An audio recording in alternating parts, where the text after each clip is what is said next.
Good morning. Today I'm here with Mr. Yugal Joshi, who's a partner at Everest Group, where he brings over 15 years of deep expertise in technology services, global sourcing, and digital transformative advisory. Having progressed through roles from senior analyst to practice director and VP, Yugal sir has led multiple research and advisory initiatives, helping global enterprises make informed decisions on things such as IT services, sourcing strategies, and provider ecosystems. He's an alumnus of IIM Ahmedabad as well as Delhi College of Engineering, through which he combines rigorous analytical thinking with strong industry insight. Yugal sir is widely respected for translating complex market intelligence into actionable strategy, which has made him a valuable voice for leaders navigating technology driven change. Sir, thank you so much for being here. Thank you for having me. Firstly, let's start off by delving a little bit more into your industry. Have you seen the sourcing models evolve over the past decade, with global sourcing being structurally redefined in the wake of AI as well as geopolitics? I think sourcing industry AI first of all is still making its inroad in complex large enterprises who we work with.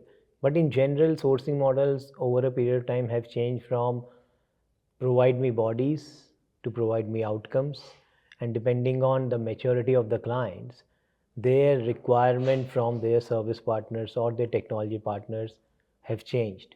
The way they want to engage, the, the way they want to use specific commercial models, the way they want to retain something in-house versus use third parties, everything is in a flux, and it keeps moving. I think nothing.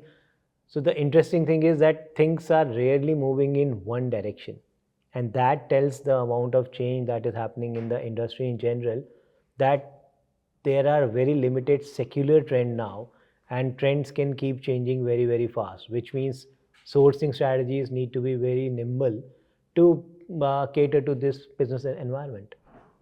All right, that's very fair. Thank you, sir. You've talked about how there's been a shift towards outcome-based changes.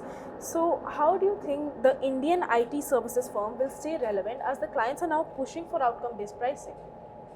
So I think the question is broader about the industry itself, because at least we do not classify industry into India, heritage, or global, and all. The questions are the same. If the clients are asking for outcome, now realize one thing: many times a client may ask for outcome, but when it comes to actually sign for it, they may not do it. And the reason is, to drive towards an outcome through a sourcing model, there has to be a lot of change management at the client end as well. And many clients may not want to do it, and many clients do not do it. So they may start a lot of conversation through outcome, but eventually their engagement may be very similar. Having said that, everybody wants to move away from the classical people-centric model. Every client wants to focus something on, okay, how can I drive either technology or business or both outcome from my sourcing strategy, be it using my service partners. And by the way, sourcing applies internally as well. So it's just not about working with third party. So that outcome focus and outcome centricity has become important.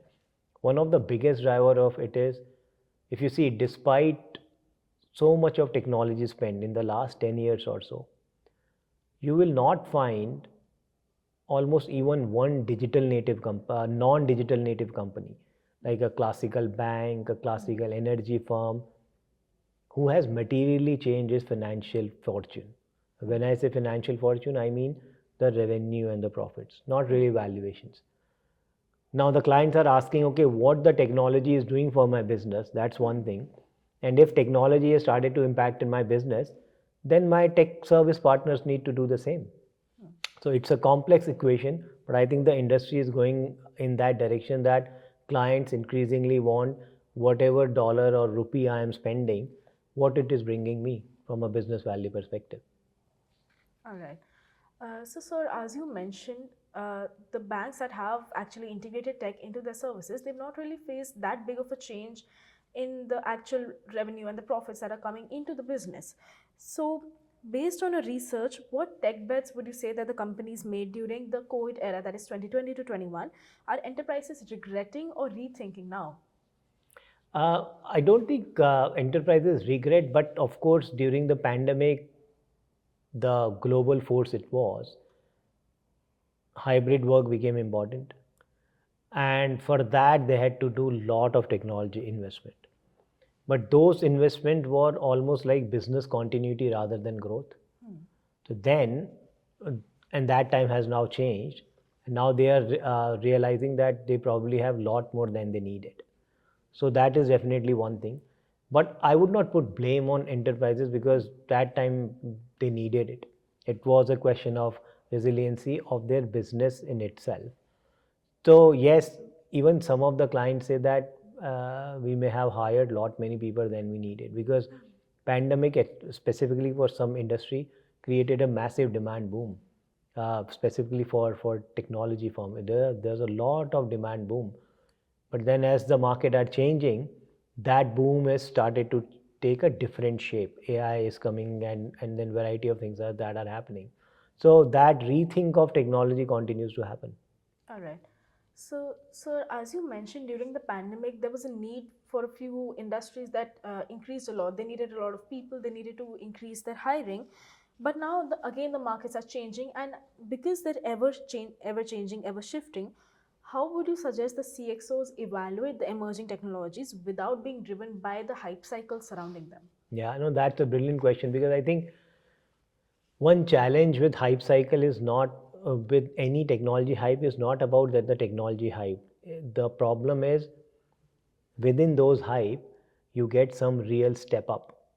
Within that hype, you will get something which is actually very disruptive. And then you as a CXO will miss out thinking that's also hype. I think that's the biggest problem. But at the same time, because there's so much happening, as a CXO, if you keep spending, first of all, you don't have infinite money. So if you keep spending with every new trend or every new fad, not only you will burn your pockets, but at the same time, you will run out of cognitive bandwidth.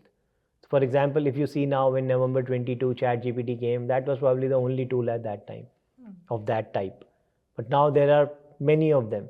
If you end up spending time with everyone, that's all you are going to do. So then prioritizing what you are going to focus on and then not changing your strategy every now and then. So what does it mean? Take the massive big bets. So your big bets could be I need to make lot more productive workforce. That's your business outcome. To achieve that, what technologies do I need? Now that's a technology becomes a business enabler. Second could be what we discussed earlier as well, that I do not know who is now influencing my customer. I do not know that. So what do I do about it? How can some of these newer technologies help me to retain and to grow my customer base, but at least know who is influencing my customer. So for CXOs, the biggest challenge is when to realize what hype is actually real, what is not. Because I think from a vendor perspective or from a provider perspective, every technology is earth shattering. Every technology is great, but it doesn't work that way. And the point I earlier made, if you exclude digital native firms whose business is either technology or who has a platform business, there are very few examples you will find where some traditional companies have adopted technology and suddenly their financial fortunes have changed. That does not really happen. That was very insightful, sir. As you mentioned, businesses need to take into account what is needed by their business so as to sustain it and to grow it, so as to identify what technology do they need to adopt to achieve that. So we know that since the markets have changed so much, there are enterprises which have taken a few technology decisions which they believe was strategically sound but actually ended up failing in execution. Why do you think that ended up happening, and why do you think the leaders actually managed to misjudge it? So I think that will continue to happen, especially now because of the rapid pace of technology. So the market do not give you the luxury of relaxing and waiting. So as a CXOs, you have to be out there and then keep experimenting. I would give it to it. If any CXO believes that they can wait out for the transformation to go away or just stabilize, that doesn't happen. Things are what is called perpetual entropy now. Everything is in perpetual entropy, something or the other. Today it could be technology, tomorrow it could be regulation, then it could be talent, it could be something or the other. That is changing so fast that it becomes overwhelming. for any CXO to make sense of it. So then conviction in your own strategy becomes important. Yes, there will be instances you will do something that you will regret, that you will repent. It could be technology investment. So, for example, a lot of them might have invested in automated marketing solutions, realizing that they need to be closer to the customer, they need to do this, they need to do that. Many of them might have invested in data lakes and data kind of an architecture. Now that probably did not help them as much as they wanted. But that doesn't mean that those fundamentals are wrong. That generally means the way they were used were probably there was a scope for them to use it in a better manner. But from a strategy perspective, they were thinking right. It's just that, as we all know, strategy and execution are two different things. So while we execute, the type of partner that we work with, that becomes important. But why we are using certain technology, and then how this technology is going to help us. Lastly, understanding where the industry is growing. I think what challenge CXOs and what issues at least I see in my work with clients is they do not really understand where their clients and where the industry of their clients are moving. They are very obsessed with using technology to serve whatever is coming in front of them, rather than thinking, okay, this is how the industry of my client is moving. This is my client is moving, and that's where my technology vision needs to move. All right. So, as you mentioned in our session earlier, that currently there will always be a perma crisis. Everybody will always have to keep thinking to try to stay ahead of the curve. And now that we've talked about the past of the industry as well as the present, what is something that you would suggest as a sourcing or an operating model shift over the next 3 years that they should be undertaking so as to stay ahead of the curve essentially? Yeah, see, it's becoming very hard to see 3 years now. I will give it to it given the pace of change. But then some fundamentals remain. What does it mean? Your people and your talent will always be core. But then what do you do with them? How you, let's say, make them more effective, not just productive, make them more effective. Where would you hire from? How would your performance management be? Some of those things will continue to be very critical. And what we said earlier as well, understanding where your own industry and your client's industry is moving, and then drill down to where your clients are going, what we call future casting in our language, how your clients will be in 3 years. And listen, many times most of the companies go down this rabbit hole that they end up asking the clients themselves. The client themselves are figuring it out. So asking people, so for example, you and I are user of mobile phones, right? Now, if I ask you how would a mobile phone look like 5 years down the line, I don't think we can tell. So wherever the innovation is coming from, which is generally the supply side, that has to be tapped. See what emerging innovation is coming in the industry, cutting edge innovation is coming in the industry, which can have a potential bearing on your business, but at the same time on your clients and your client's industry. And that making that link to the mega forces that are impacting, that will be very, very important. All right. So now let's just delve a little bit deeper into your work itself. You've advised both the technology buyers as well as the providers, as you've mentioned. So where do you see the most significant gap between what the enterprises want as well as what the vendors are offering today? See, the biggest challenge all clients will tell you or us is, to your point, technology vendors bring up a lot of things.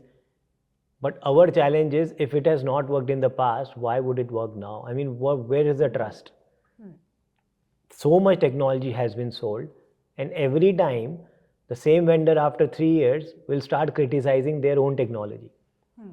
So an ERP vendor would say, after 3 years, your ERP is broken. You are the ERP.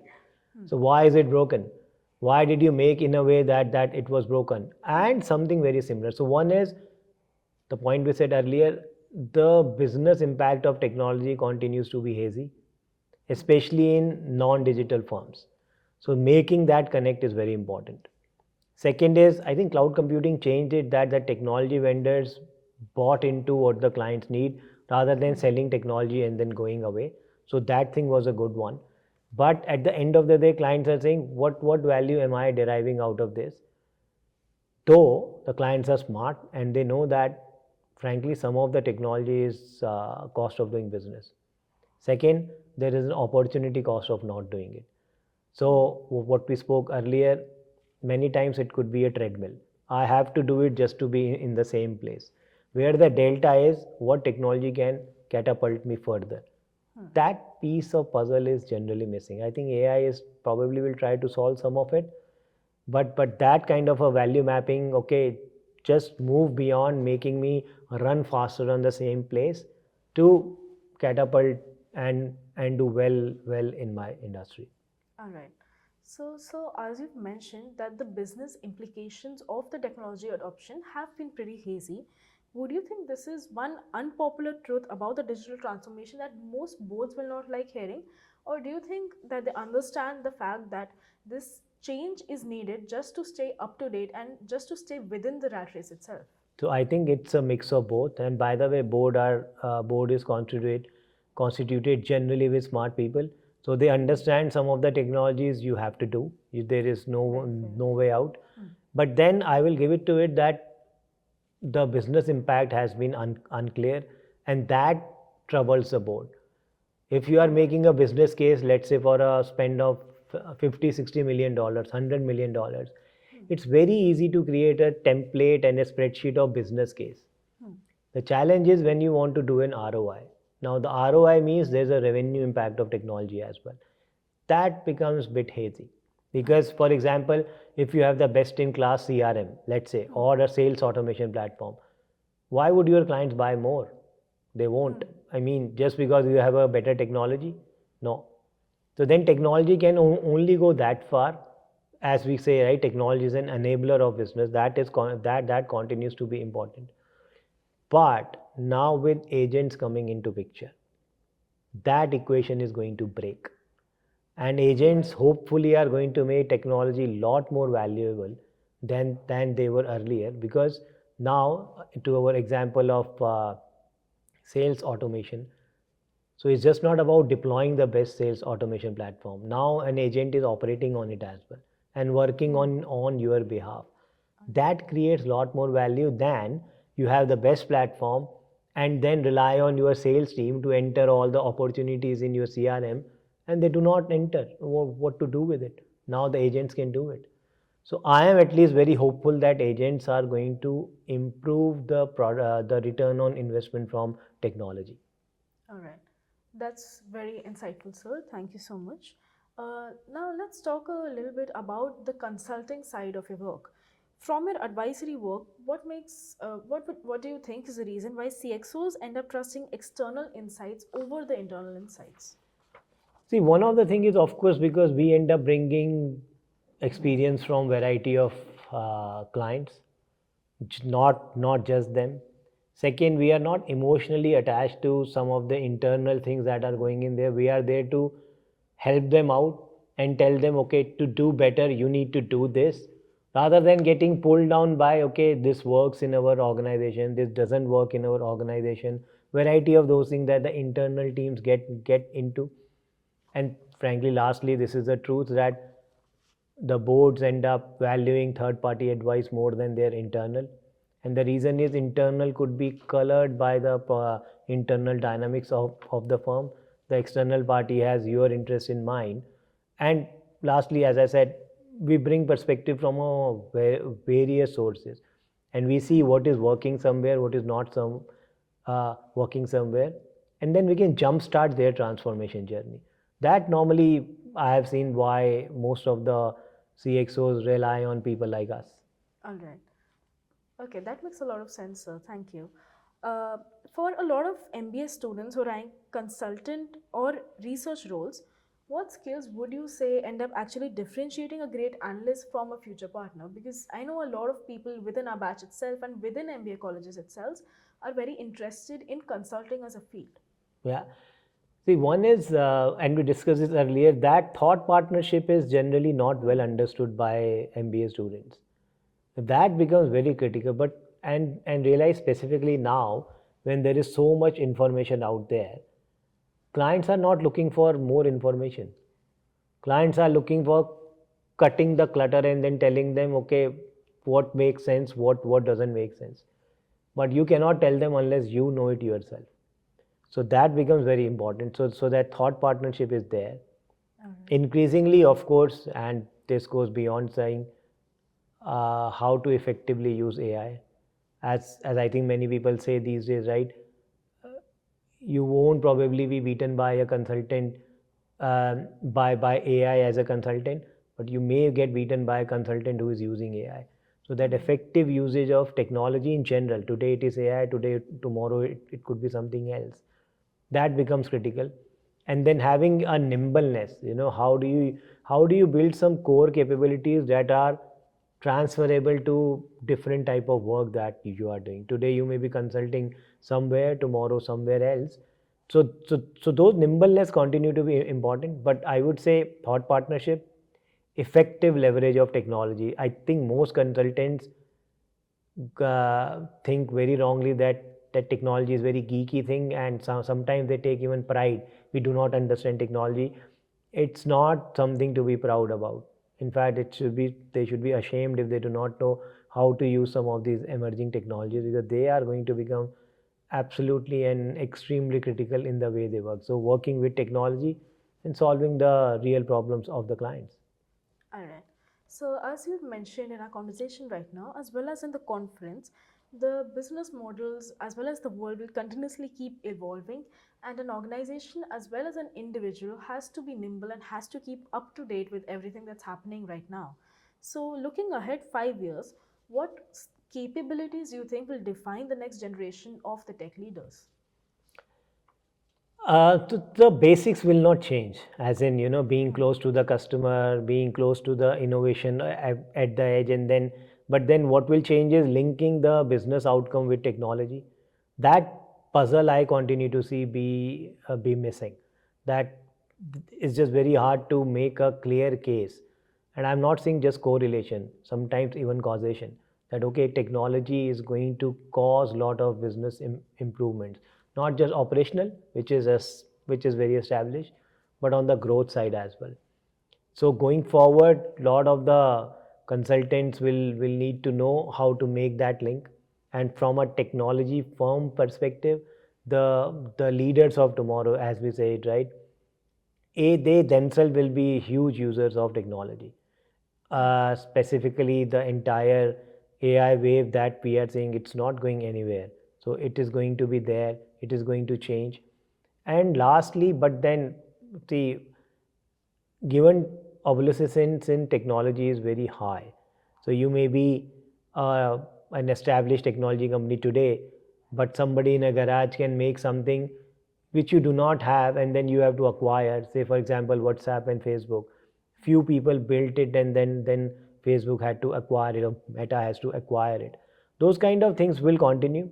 On the B2B side, uh, the way technology can create business outcome for a business, that puzzle they will have to solve for. That puzzle they will need to solve for. And then how to work with a very complex and a broad ecosystem. I think that capabilities many technology leaders do not really have. How do they work with a very complex ecosystem where innovation may be happening a lot faster than they can incorporate in their technology vision. All right. So, just to draw a conclusion to our conversation, what is one advice that you would like to give to the MBA students or to the people who are aspiring to end up in positions such as yourselves? What is one skill they should build up, or what is something they should be focusing on right now? See, the fundamentals of hunger to learn is non-negotiable, especially now with things changing so much. So that curiosity to learn, that is very important, and that will continue to be important. Now, what you learn may change based on what you want to do or where you want to go, but that hunger to learn is important. Second is, of course, what we discussed earlier, right? Uplift your thought about something. Yes, use all the AI tools that are at your disposal, but then bring a fresh pair of thinking to it. What is what are you saying versus AI, or what are you saying versus someone else, and why should a client listen to you? Ask yourself why a client should listen to you. I mean, what you are saying, maybe 100 other people are as well, and everybody think their insight is unique. Most of the time it is not. We call it snowflake effect. Each snowflake is supposed to be different, but eventually it's a snowflake. For a client, don't make it your insight as a snowflake. You may think it's very important, but maybe not. And then from a MBA student vantage point, hunger to learn is of course important. Seeing where the industry they are tracking, whatever domain they end up being, where that industry is going will be important. Using tools and technologies to become a better version of themselves will be important. Last and not, have that thought partnership, had that thought leadership, have that vision, and then courage. Okay, this is my view how this industry is going to evolve. Some of those factors will influence how people will shape up in consulting industry. All right. So it has been a very insightful session. Thank you so much for being here, Pleasure. and it was a pleasure having you here as well. My pleasure. Thank Thank you. you very much.